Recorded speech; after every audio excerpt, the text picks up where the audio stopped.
good Friday morning and Happy New Year, everybody. I'm meteorologist Molly Matott. If you're like me, you take the new year to reflect on the past year and take note of the good and the bad and everything that's happened.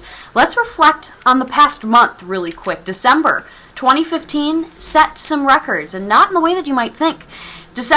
This past December of 2015 was the warmest December that we've had since records began in 1902. Average temperature of 14.1 is a solid 11 degrees above normal and broke our last record of 37.4 set back in 2006. Kind of pairing with that, this was also the least snowy December that we've ever had. 2.1 inches adds to our season total of just short of 3 inches, which is 40 inches, close to 40 inches, below average for this time of year.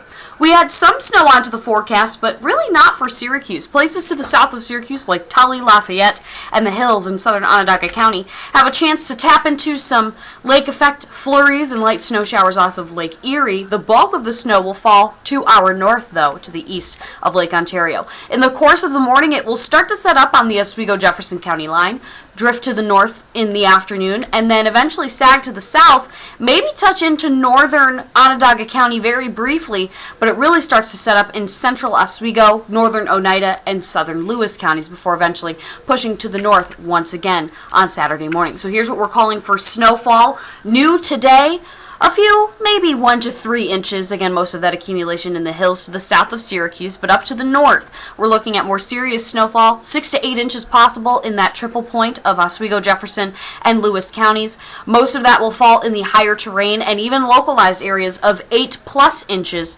possible as well.